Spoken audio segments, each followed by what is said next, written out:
And giving a warm round of applause to welcome our morning keynote speaker, the Right Honorable Boris Johnson, and our host, Ambassador François Wu Zhizhong, Deputy of the MOFA Taiwan, to the stage. Ladies and gentlemen, please give them a big round of applause. Welcome. Please welcome the Right Honorable Boris Johnson to the stage, and please take a seat. And also welcome our host, Ambassador François Wu Zhizhong. Welcome. Please.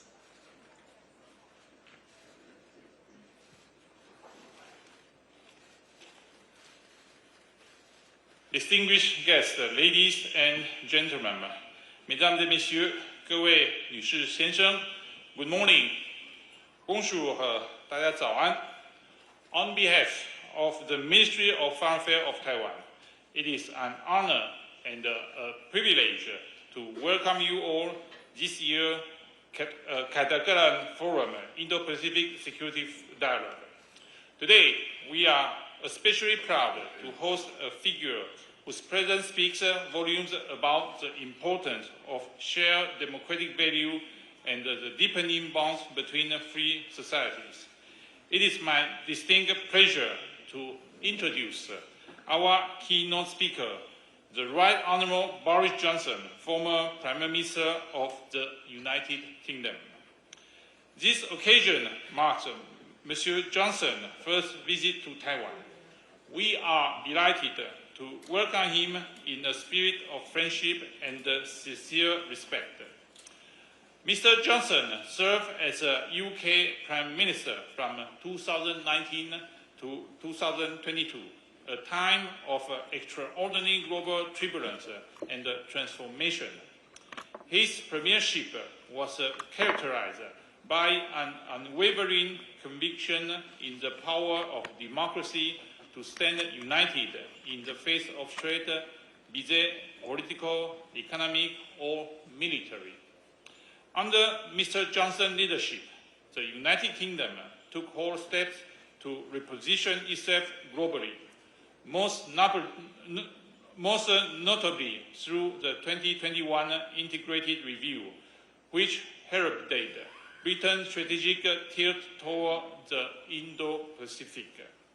This reorientation acknowledged the region's growing importance to worldwide peace and prosperity, and it paved the way for deeper cooperation with like-minded democracies, including Taiwan. In particular, when the United Kingdom held the G7 presidency during Mr. Johnson's term in 2021, the G7 leaders communique for the first time explicitly underscore the importance of peace and stability across the Taiwan Strait. This marked a collective sharpening of the G7 focus on Indo-Pacific affairs and represented a meaningful expression of support for Taiwan's security and international presence.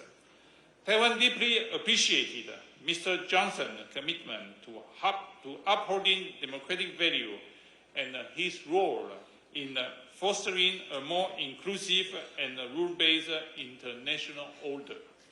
Mr. Johnson has never shied away from speaking truth to power. He has been one of the clearest and the most consistent voices in Europe in support of Taiwan's democracy and in calling attention to rising tension across the Taiwan Strait.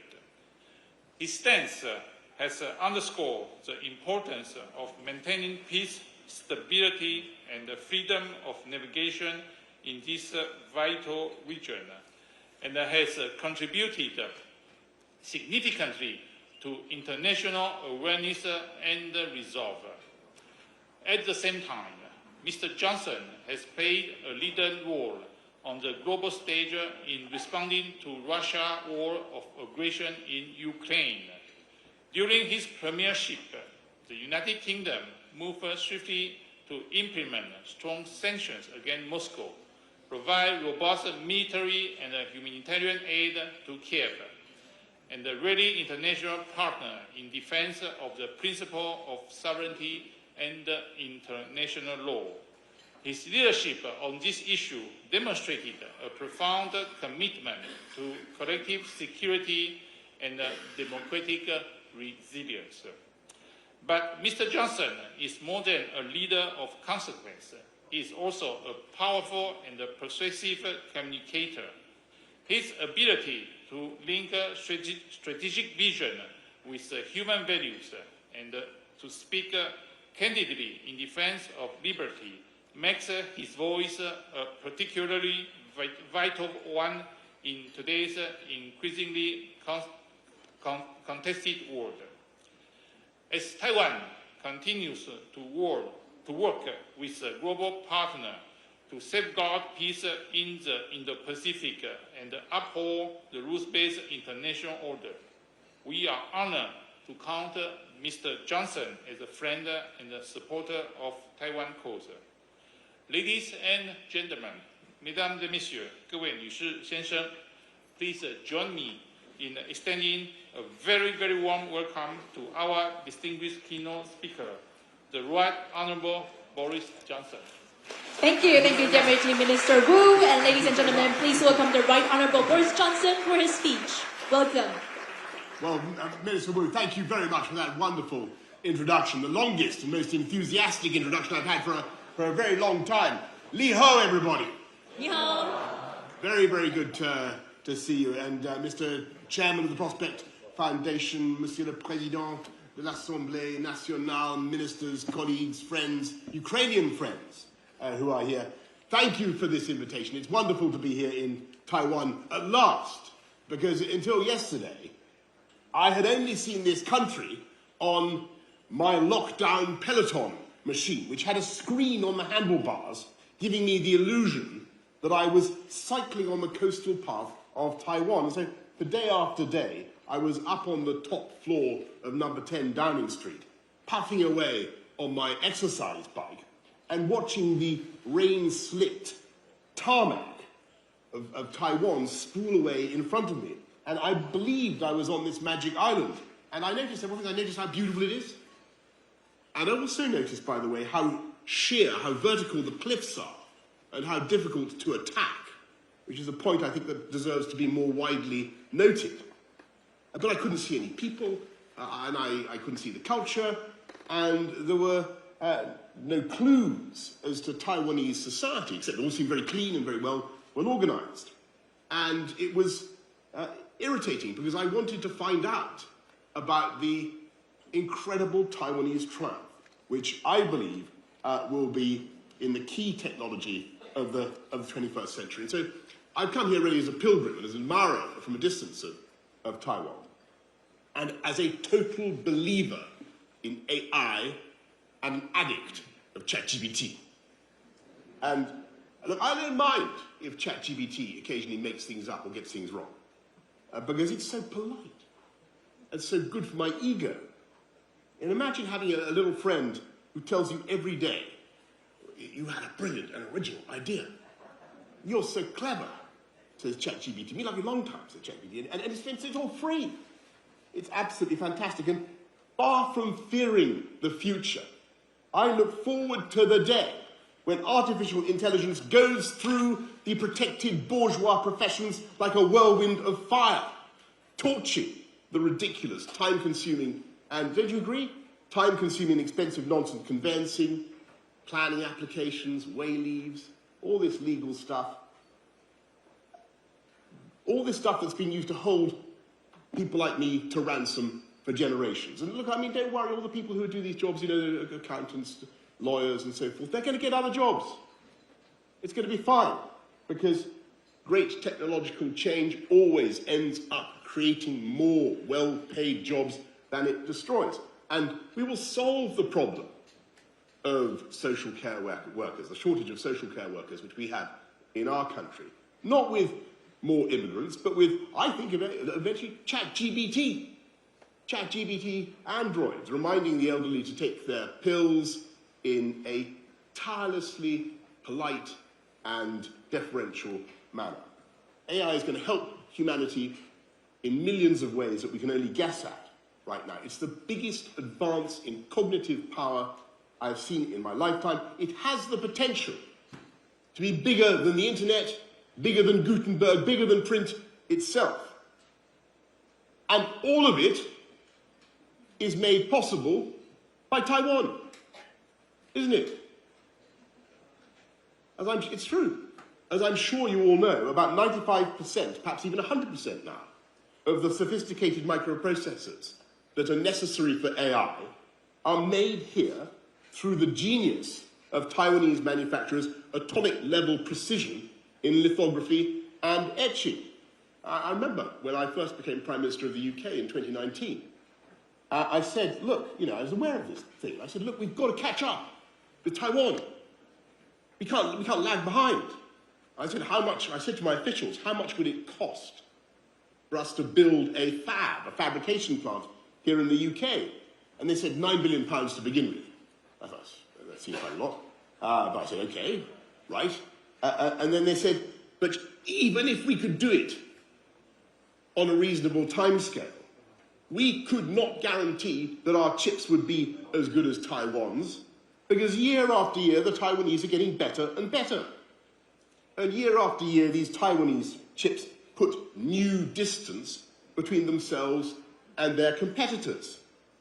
And so, of course, I gave up the idea of the UK government trying to compete with you. And I've come here because I know that there is a fundamental reason why this miracle is taking place on this island and nowhere else in the world, or at any rate, a unique combination of factors. There's a strategic vision of the Taiwanese government. We just heard just now from President Lai, the companies themselves, who are driven by constant desire to improve.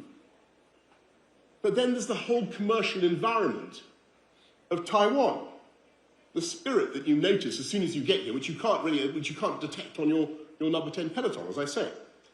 And it seems to me that there is a zing and an energy and an optimism here because this is a free country where everyone has the equal protection of the law, where you don't have to worry that someone is going to steal your intellectual property because you have security of IP, and where you don't have to bribe some party apparatchik to get a contract because, on the whole, corruption here is very low.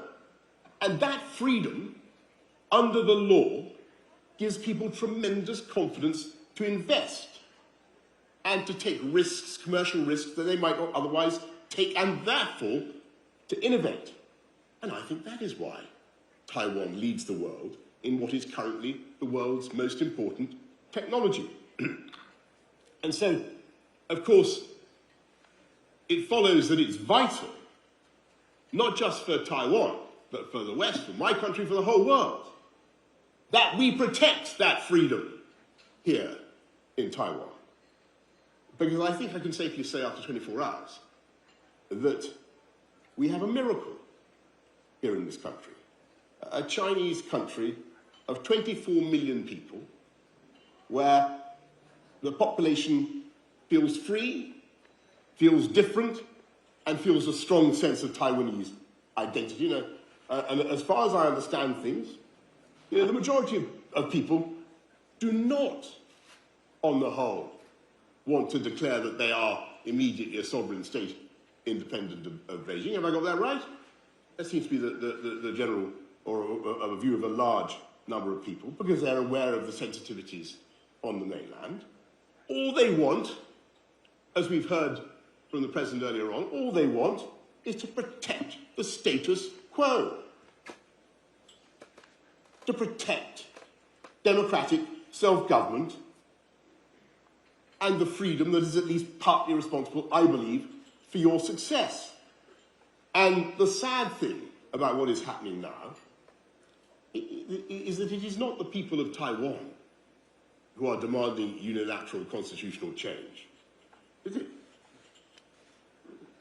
On the contrary, it's Beijing that is insisting without the slightest evidence that the current arrangements are somehow unsatisfactory. And every day, we see it on our TV screens. The People's Republic of China is trying to bully Taiwan into submission. And the PRC is sending boats into Taiwanese waters and planes into Taiwanese airspace as if to remind the world as though we needed reminding, of the might of the Chinese armed forces, and thereby signalling their intention by 2027, we're told, which is not very far away at all, to impose Chinese communist rule on this island, to eradicate democracy, to impose unification, and basically to run the place from Beijing. And they are signalling, and they've said expressly, that if necessary they are willing to use force. And of course, around the world, people look at the relative size of the two entities, population size, Taiwan versus the People's Republic of China, 24 million versus 1.3 billion, or whatever it is. And they wonder how Taiwan could possibly survive in such a struggle. I mean, around the world they do. I don't think they worry about it here, do they? Do you think Taiwan, let me ask you seriously, do you think Taiwan can survive? Do you think this blessed island, this happy accident of history, can keep its free and democratic status? Do you? Yes. Good. Well, I'm here to assure you that I also believe that Taiwan can and Taiwan will, because it's plain to me that freedom is what the people of Taiwan want. And in the phrase of John Stuart Mill, you are lovers of your own liberty. And I don't believe that spirit will ever be crushed. And I say therefore to our friends in Beijing, and they should be our friends, by the way, that is a huge mistake to use intimidating and aggressive measures against Taiwan. And that publicly to contemplate violence is madness.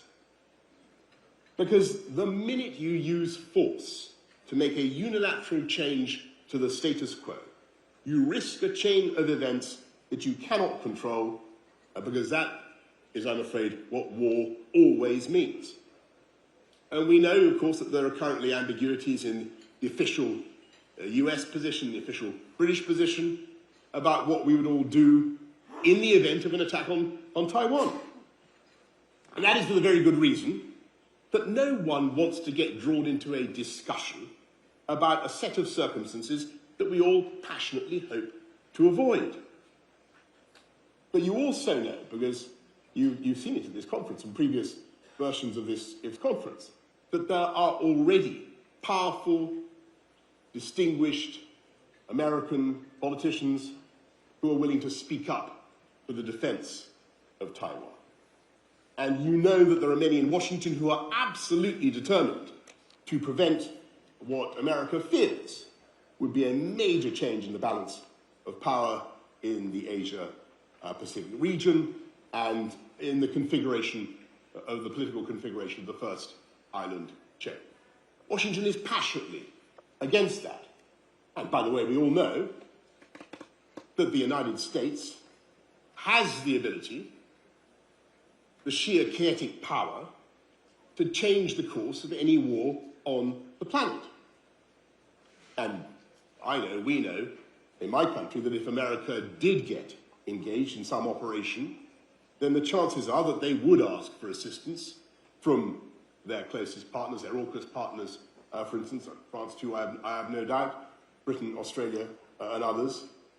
And you'll have heard the other day what our Defence Secretary, our Labour Defence Secretary, John Healey, said about the natural instinct of Britain to help its friends and allies. Now, I don't think he was talking about any particular scenario or how in particular Britain or any other European country would react.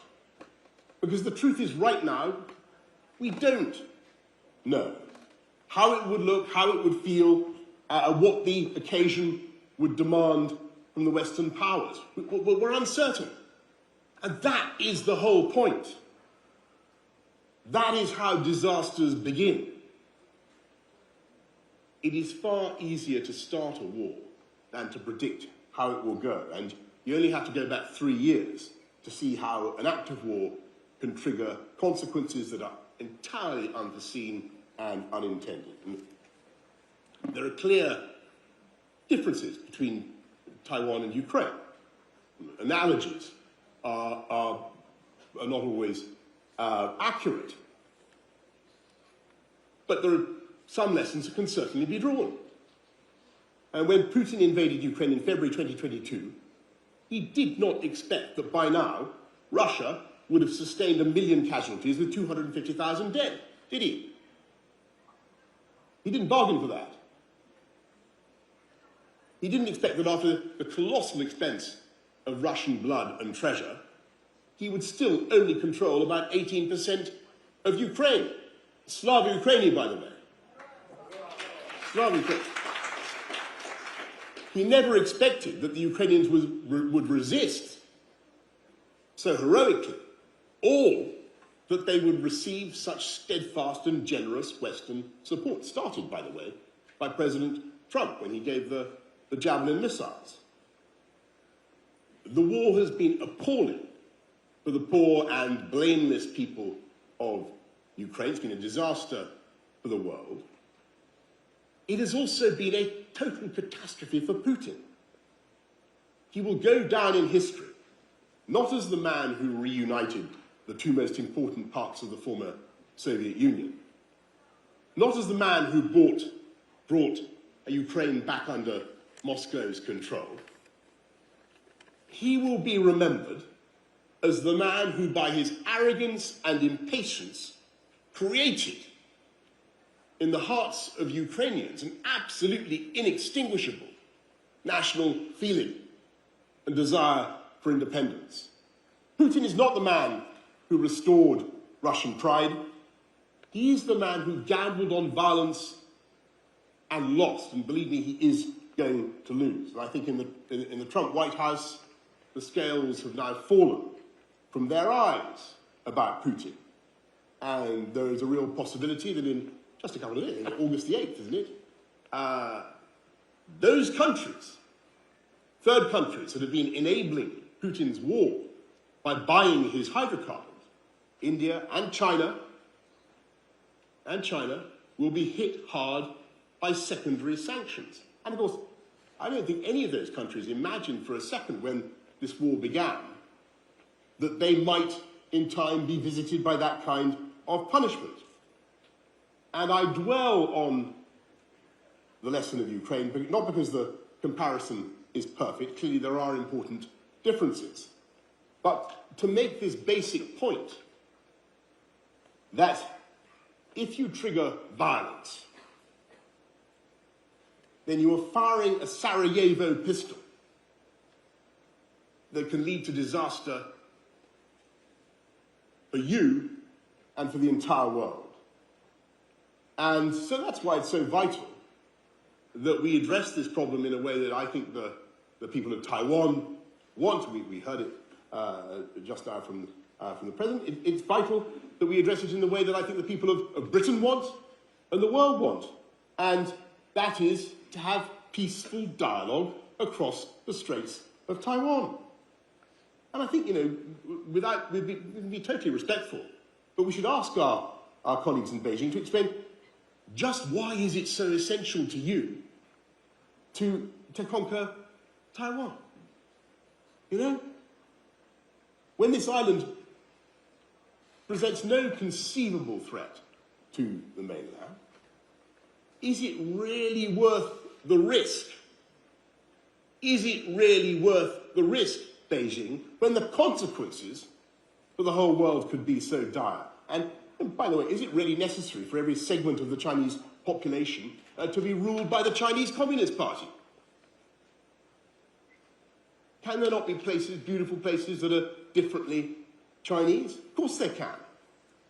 I think, by the way, it's a fantastic, I think it's an advantage for Beijing to have this innovative society, this society is incredibly fertile in technological developments, right next door, investing massively, by the way, in China. And at the same time, we say to our Taiwanese friends, and the purpose of my mission here today, we say to our Taiwanese friends, we're with you.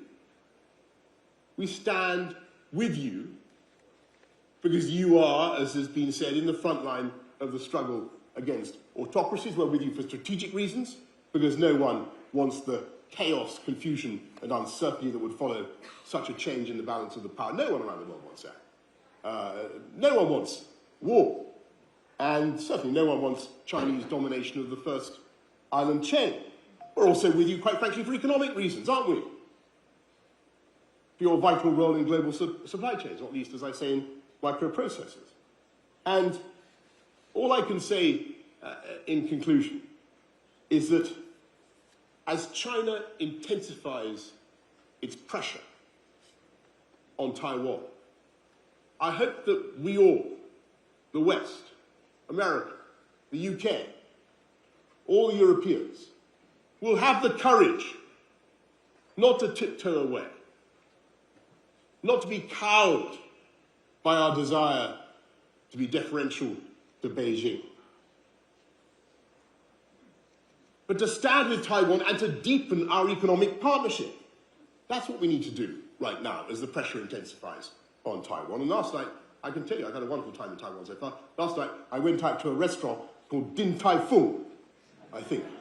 It was absolutely rammed with people, and they were eating more different and more complicated types of dumplings than I've ever seen in my life. It was a sort of temple to dumplings, this place. It was devoted to the cult of the dumpling. And I met a guy there last night, and I'd met him before, because actually, about 6 years ago, I helped to open the first Din Tai Fung. Have I got that right? Yeah. I happened to open the first Din Tai Fung in London, and they got me to make some dumplings very unsuccessfully. And I am thrilled to say that since then, there are now 3 such Din Tai Fungs in London, and Taiwanese influence is spreading the whole time. And UK-Taiwan trade, you should know, I am proud to say, is growing, and growing fast. £9 billion this year. Financial services, Johnny Walker, obviously seems to be very important. I noticed all sorts of different colour Johnny Walker, indigo label, mauve label. I don't know, I've never tasted any of these drinks, but they seem to be very popular here in Taiwan. Obviously very good for the Scottish economy. And we should intensify that economic partnership. And we are very pleased that the UK office here is well staffed and highly active. And in the end, folks, we're with you for the best reason of all, which is that we share your values. UK, Taiwan, we're 2 island democracies who understand that freedom is not just a wonderful thing because it helps you build a better silicon chip. But obviously it does, and Taiwan is the proof of that, right? I've made that argument. We're with you because we both understand that freedom is also a wonderful thing in principle, and it's a wonderful thing in itself. So thank you, Taiwan. Thank you for your bravery and for standing up for freedom in a very difficult and dangerous part of the world. You will have our support, and let us stand up for freedom together. Thank you all very, very much for having me at your conference today. Thank you. Thank you. Many thanks to the Right Honourable Boris Johnson for his inspiring and powerful speech. Mr. Johnson, please depart from your right-hand side. Thank you very much. Let us give him a round of applause once again as we thank him for his steadfast support and bid him farewell.